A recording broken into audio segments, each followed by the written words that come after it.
हाय, एक बार फिर से स्टडी विद भैया में स्वागत है। जैसा कि आज का जो चैप्टर हम लोग चैप्टर नंबर 5 खनिज तथा ऊर्जा संसाधन ज्योग्राफी का चैप्टर को आगे बढ़ने से पहले ये समझ लेते कि खनिज होता क्या है, खनिज किसको कहते हैं। तो खनिज ऐसा तत्व है जो प्राकृतिक रूप से पाया जाता है और जिसका खुद का एक निश्चित आंतरिक संरचना होता है। खनिज वैसा तत्व है जो प्राकृतिक रूप से पाया जाता है, साथ ही साथ उसका खुद का एक निश्चित आंतरिक संरचना होता है, उसको कहते हैं खनिज। एक एग्जांपल देते हैं, ठीक है। बहुत सारे एग्जांपल वैसे मिलेगा आपको। जैसे आप ये ले लीजिए कि कोयला हम निकालते हैं, कोयला भी खनिज के अंदर आता है। हम लोग सोना निकालते हैं, सोना भी खनिज के अंदर आता है। तांबा निकालते वो आता है, लोहा निकालते वो आता है, सब खनिज के अंदर आता है। समझ में आ रहा है उदाहरण। तो खनिज एक्चुअल में पाया कहाँ जाता है, कहाँ कहाँ उपलब्ध होता है, समझिए। पहला तो ये कि बहुत सारा चट्टान का अंदर पाया जाता है, बहुत सारा ऐसा पत्थर मिलेगा बड़ा बड़ा जिसके अंदर भी क्या पाया जाता है, खनिज पाया जाता है। दूसरा अगर बात करें तो बहुत ऐसा समुद्र है ना, समुद्र का नीचे भी पाया जाता है बहुत सारा ऐसा जगह देखिएगा, नदी का किनारा वो देख लीजिए। तो इस तरीके से ना, लेकिन मोस्टली जो हम लोग खनिज निकालते हैं, खनिज ठीक है, वो आपका पाया जाता है चट्टान में। आई थिंक समझ में आ रहा होगा कि कहाँ पे खनिज निकलता है, मतलब कहाँ से हम लोग को उपलब्ध होता है खनिज, ठीक है। समझ में आ रहा। तो खनिज क्या होता है समझ गए, खनिज कहाँ पाया जाता है वो समझ गए। तो खनिज कितना तरह का होता है, खनिज के अंदर क्या क्या होता है, उसमें भी कोई डिवाइड है क्या, वो समझते हैं। सब बात करने वाले हैं कि खनिज जो है उसका कितना तरह का होता है, कितना प्रकार होता है, वो समझिए। खनिज के अंतर्गत 3 तरह का आएगा, एक धात्विक आएगा, ठीक है, सारा का बात हम लोग डिटेल में भी करेंगे। अधात्विक आएगा और एक ऊर्जा खनिज आएगा। सबसे पहले इसका समझते हैं, ठीक है। याद रखिएगा, नोट्स जरूर करते रहिएगा, नोट्स नहीं करिएगा तो ना फिर भुला भी जाइएगा तुरंत। धात्विक उसको कहेंगे जिसमें धातु पाया जाता है, ठीक है। धात्विक क्या कहते हैं, जिसमें धातु पाया जाता है। आप लोग पढ़े होंगे साइंस में, ठीक है, धातु क्या होता है, इंग्लिश में बोले तो मेटल्स क्या होता है, ठीक है। तो धात्विक समझ में आया, धातु मेटल्स जिसमें पाया जाता है। तो ये भी ना आपको 3 तरह का कैटेगरी में बांटे हैं। लौह धातु, लौह धातु उसको कहते हैं। याद रखिएगा, क्वेश्चन आता है ऐसे कि बताइए तो खनिज कितना तरह का होता है, तो आप जनरली लोग लिखते हैं धात्विक अधात्विक लिख सकते हैं, ठीक है। जनरली खनिज कितना तरह का, 2 तरह का, एक धात्विक खनिज एक दूसरा अधात्विक खनिज। इधर भी बात करेंगे, ठीक है। ये भी सवाल आता है कि लौह धातु किसको कहते हैं, अलोह। लौह और अलोह खनिज में अंतर स्पष्ट करें, लौह धातु और अलोह धातु में अंतर स्पष्ट करें। इस तरह का भी क्वेश्चन आता है, ठीक है, तो ध्यान से समझिएगा। तो धात्विक के अंदर लौह, लौह किसका, लौह मतलब जिसमें लोहा पाया जाता है, यानी जिसमें लोहा का अंश हो।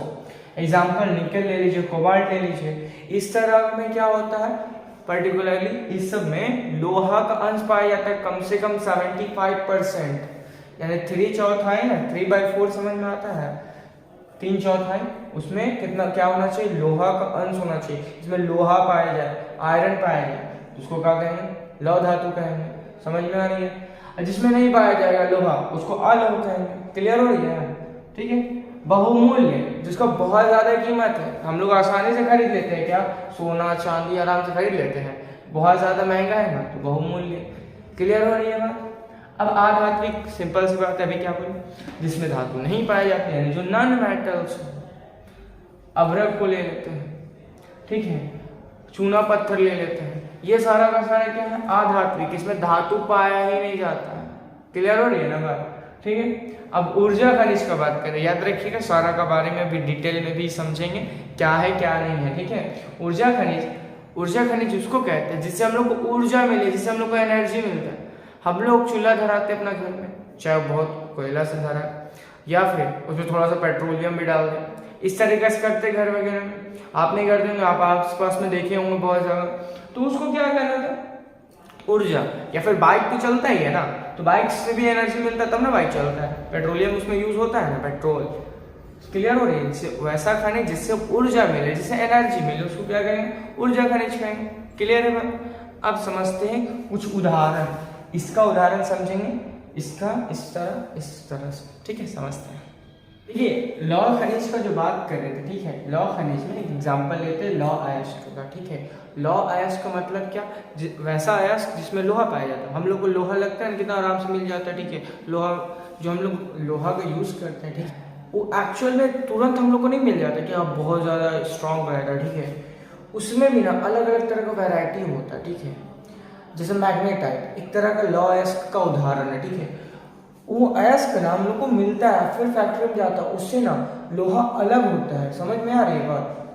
तो इस तरीके से ना लोहा, पहले एक एग्जांपल लोहा एस्क, जिसमें सिर्फ हम लोग को लोहा मिलता है। लोहा जो मिलता है ना, देखिए भारत में अगर बात करें तो बहुत ज़्यादा लोहा कहाँ कहाँ मिलता है।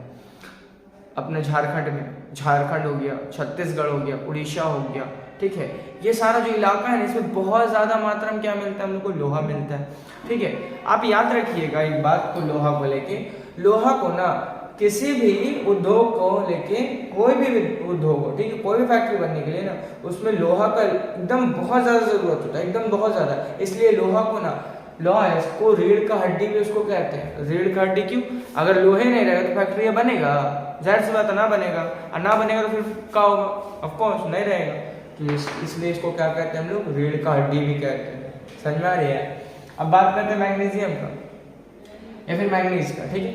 मैग्नीज का जो है इसका उपयोग कहाँ होता है? इसका बहुत सारा फैक्ट्री वगैरह में यूज होता है, जैसे कीटनाशक दवाई बनाने के लिए, ठीक है। कीटनाशक समझ में आ रहे हैं? जैसे हम लोग फार्मर्स को देखें ना, किसान को बहुत ज़्यादा कीटनाशक दवा छिड़ लगता है, वो हो गया। आपको बहुत अलग अलग तरह का मतलब क्या बोले तो फैक्ट्री में भी यूज होता है। तो इस तरीके से मैग्नीज का भी यूज समझ में आ रहा है। लॉ एस्क का याद रखिएगा, बहुत ज़्यादा इंपॉर्टेंट है, स्टार कर लीजिएगा। लॉ एस्क का हो सकता है कि एग्जाम में पूछ दे, ठीक है। लॉ एस्क का, ठीक है, क्लियर है। अब बात करते हैं अलौह खनिज का। बात कर रहे हैं अलौह खनिज का। उदाहरण जैसे तांबा, बॉक्साइट, उदाहरण तो पहले भी देखे थे, लेकिन यहाँ पे इंपॉर्टेंट का बात करें तो तांबा। तांबा का इंपॉर्टेंस क्या है? हम लोग जानते हैं जितना भी इलेक्ट्रिसिटी वाला जो भी इलेक्ट्रिक सामान होगा, ठीक है, उसमें तांबा का यूज होता है। और तांबा क्या करता है? इलेक्ट्रिसिटी के लिए बहुत ज़्यादा इंपॉर्टेंट होता है। समझ में आ रही है बात? तांबा, अगर भारत में बात करें, तांबा सबसे ज़्यादा कहाँ पर निकलता है, ठीक है। तो हम बात कर लेते हैं आपका राजस्थान हो गया, फिर मध्य प्रदेश हो गया, ये सारे इलाके में तांबा बहुत ज़्यादा यूज होता है, मतलब निकलता है। यूज तो पूरा देश में होता है। अब बॉक्साइट का बात करें, देखिए बॉक्साइट एक तरह का एस्क है। उससे ना हम लोग को ना एल्युमिनियम, नाम सुने होंगे एल्युमिनियम का, वो एल्युमिनियम किससे निकलता है? बॉक्साइट से निकलता है। समझ में आ रही है बात? बॉक्साइट से क्या मिलता है हम लोग को? एल्युमिनियम मिलता है। एल्युमिनियम हम लोग जानते हैं ना कितना मतलब इलेक्ट्रिसिटी के लिए ये भी कितना यूज होता है। बहुत सारा आप देखिए मिक्सर वगैरह हो गया, ये सब में बहुत सारा एल्युमिनियम का तार लगा रहता है, ठीक है। तो एल्युमिनियम यानी बॉक्साइट का भी यूज समझ में आ रहा है। बॉक्साइट अगर सबसे ज्यादा बात करें कहाँ निकलता है तो ये उड़ीसा। याद रखिएगा, उड़ीसा हो गया, झारखंड हो गया, ये सब जो दो इलाका है, विशेष तौर पे अगर उड़ीसा है तो उड़ीसा में बहुत कुछ निकलता है, ठीक है, खनिज के मामले में उड़ीसा बहुत आगे है। तो ये समझ में। अब बात करते हैं आधात्विक का। अब देखिए आधात्विक खनिज, जैसे कि हम लोग बोले आधात्विक खनिज किसको कहेंगे? आधात्विक उसको कहेंगे जिसमें लोहा का मात्रा एकदम ना हो, जिसमें धातु का मात्रा ना हो, ठीक है, जिसमें मेटल्स ना हो, तो उसको क्या कहेंगे? आधात्विक खनिज कहेंगे। उदाहरण जैसे अभ्रक, झारखंड में सबसे ज्यादा अभ्रक पाया जाता है, याद रखिएगा। तो अभ्रक का यूज क्या होता है? सोचिए, अभी बोले जिसमें मेटल्स नहीं पाया जाता, तो मेटल्स नहीं होगा तो उसमें इलेक्ट्रिसिटी जाएगा, उसमें विद्युत जाएगा, उसमें पास करेगा? ऑफ कोर्स नहीं। तो अभ्रक ना इलेक्ट्रिसिटी को रोकने में बहुत ज्यादा काम में आता है, इलेक्ट्रिसिटी को रोकने में बहुत ज्यादा काम में आता है। याद रखिएगा कौन? अभ्रक, ठीक है। तो इसका यूज समझना है अभ्रक का, ठीक है। अब चट्टानी खनिज का एक उदाहरण जैसे चूना पत्थर, याद रखिएगा, पूरा बुक जरूर पढ़िएगा, ठीक है, नहीं पढ़िएगा तो कुछ ना बुझाएगा, जरूर एक बार पढ़ लीजिएगा, काफी मतलब लगभग सब समझ में आएगा। चूना पत्थर का अगर बात करें तो चूना पत्थर, अच्छा हम लोग फैक्ट्री सीमेंट देखे हैं, फैक्ट्री सीमेंट में सबसे ज्यादा किसका यूज होता है? इसी का, चूना पत्थर का। अगर चूना पत्थर ना होगा तो सीमेंट वाला जो फैक्ट्री है वो बन में ना करेगा। यानी कि जो सीमेंट बनता है किससे बनता है? उसमें जनरली मैक्सिमम क्या चीज होता है? चूना पत्थर होता है। क्लियर है बात? अब बात करते हैं नेक्स्ट टॉपिक का। तो समझ गए हम लोग कि खनिज होता क्या है, कितना तरह का होता है, तो हम लोग यूज भी करते हैं खनिज का। तो क्या खनिज का जो संरक्षण है कितना जरूरी रखता है हम लोग के लिए, मायने रखता है खनिज का संरक्षण? संरक्षण मतलब होता है बचाना। क्या हम लोग खनिज को बचाना चाहिए? इसका आंसर होता है हाँ, बिल्कुल बताना चाहिए। क्यों? क्योंकि जो खनिज पाया जाता है ना, खनिज को बनने में हजारों लाखों साल लग जाता है बनने में। जो भी हम लोग खनिज देखे हैं ना, उसको बनने में हजारों लाखों साल लग जाता है। यानी कि बनता बड़ा बहुत धीमा प्रोसेस से बनता होगा, बहुत ज़्यादा धीमा प्रोसेस से, ठीक है। अब वो बन रहा तो सोच के देखिए, अगर यूज़ होगा तो हम लोग क्या होगा, बहुत लंबा समय बाद फिर मिलेगा। दूसरी बात ये कि ये अनवीकरणीय संसाधन है, अनवीकरणीय जिसका उपयोग ना कर सकते दोबारा, एक सीमित मात्रा में, याद रखिए सीमित मात्रा में। दूसरा बात करें तो ये अनवीकरणीय संसाधन है और बहुत कम मात्रा में पाया जाता है और बहुत लंबा समय में बनता है, इसलिए खनिज का संरक्षण हम लोग के लिए बहुत ज़्यादा जरूरी होता है। समझ में आ रही है बात, खनिज का संरक्षण क्यों जरूरी है, क्योंकि ये बहुत लंबा समय में बनता है, अनवीकरणीय संसाधन है, ठीक है, बड़ा धीमा प्रोसेस होता है और एक बार हो गया खत्म तो दोबारा मिलने वाला नहीं है, ठीक है, और दुनिया बड़ा कम मतलब बहुत लिमिट मात्रा में। क्लियर हो रही है बात, खनिज का संरक्षण। अब बात करते हैं ऊर्जा संसाधन का। ऊर्जा संसाधन होता क्या है, देखिए ऊर्जा संसाधन जैसे बात कर रहे हैं तो ऊर्जा संसाधन बात कर ली कि ऊर्जा, जिससे ऊर्जा मिले हम लोग को, ऊर्जा संसाधन। ऊर्जा संसाधन दो तरह का होता है, एक परंपरागत और दूसरा गैर परंपरागत। परंपरागत मतलब उसको कहते हैं, परंपरागत मतलब जो हम लोग को ना बहुत पहले से यूज होते आ रहा हो, उसको परंपरागत ऊर्जा कहेंगे। जैसे हम लोग लकड़ी हम लोग घर में बहुत पहले से सालों हजारों साल से यूज हो रहा है लकड़ी का। उसी तरह कोयला की अगर बात करें तो कोयला भी बहुत पुराने से यूज होते आ रहा है, पेट्रोलियम भी यूज होते जा रहा है, प्राकृतिक गैस, तो इसको आपको क्या कहेंगे, परंपरागत। परंपरागत मतलब जो बहुत पुराना से यूज होते आ रहा है। क्लियर है बात। अब बात इधर भी बात करेंगे लेकिन इससे समझ लेते हैं, कोयला, पेट्रोलियम, प्राकृतिक गैस, इस सबको बनने में ना बहुत साल लगता है, लाखों साल लग जाता है। और कोयला का बात करें, कोयला कैसे बनता है, आपसे कोई सवाल पूछ देगा तो कोयला ना बहुत लाखों साल पहले ना क्या हुआ, ऐसा बोला जाता है बहुत खतरनाक वाला भूकंप आया, जो भी यहाँ का पेड़ पौधा था, जानवर लोग था ना, वो जमीन का नीचे चल गया। अब जमीन का नीचे चल गया ना, वही वहाँ पे बहुत ज़्यादा तापमान था, प्रेशर था, ठीक है, प्रेशर का हिंदी दाब था, ठीक है, इस सब का कारण ना वही लाखों साल बाद कोयला बन गया।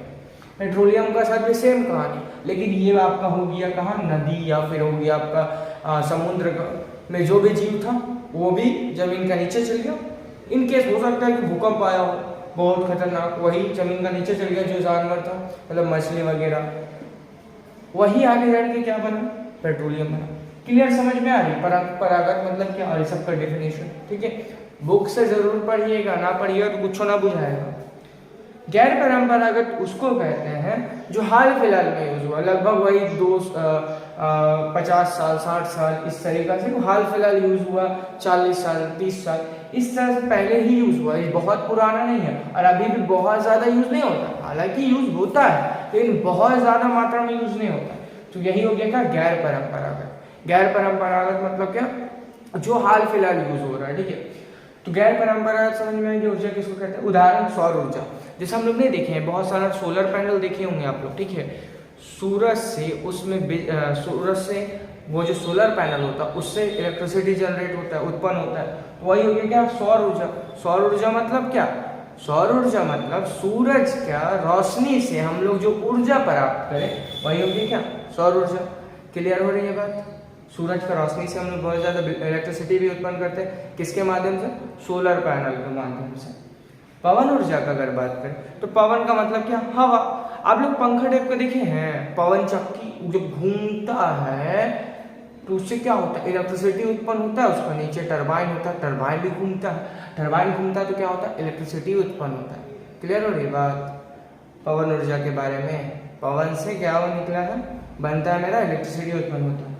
उसी तरह ज्वारी, ज्वारी मतलब क्या होता है, ज्वार भाटा का नाम सुने हैं, देखिए जो समुद्र होता है, समुद्र के किनारे देखते लहर आता जाता है, देखिए जाना जब उठता है तो उसको कहते हैं ज्वार और जब गिरता है तो उसको कहते हैं भाटा। ज्वार भाटा ना समुद्र के किनारे। अब एग्जाम्पल देते, ठीक है, अपना जो इंडिया है उसमें आप चल जाइएगा ना, यहाँ गुजरात चलिएगा ना, उसका जो तट है, कक्ष जो जगह है उसका जो तट है वहाँ पे ना बहुत ज़्यादा ऊर्जा वहाँ पे निकलता है। बोलिए भैया कैसे, ऐसे समझ लीजिए कि वहाँ पे ना एक तरह का बांध टाइप का बना दिया समुद्र के किनारे, बांध टाइप का, जब जब ज्वार भाटा आता है उस पर गिरता है तो उसका नीचे भी एक टरबाइन है, टरबाइन भी घूमेगा और घूमेगा तो क्या होगा, बिजली उत्पन्न होगा। ये हो गया क्या, ज्वार ऊर्जा। आई थिंक क्लियर होगा। याद रखिएगा इन सब का हम लोग को संरक्षण करना बहुत ज़्यादा इंपॉर्टेंस है, खासतौर पर परंपरागत बोला 6 का ज्यादा। क्यों? क्योंकि इसको भी बनने में कितना साल लग जाता है? लाखों साल लग जाता है, लाखों साल। अब फिर लाखों साल बंद बनेगा, समझ में आ रहा है? और साथ ही साथ ये सारा का सारा अनवीकरणीय संसाधन। ना अनवी मतलब क्या? अनवीकरणीय, जो दोबारा उत्पन्न ना हो सके। तो इसलिए हम लोग को ऊर्जा का भी संरक्षण करना चाहिए। आई थिंक समझ में आया होगा। किसी तरह का डाउट होगा कमेंट करके जरूर बताइएगा। Thanks for watching. जय हिंद, जय भारत।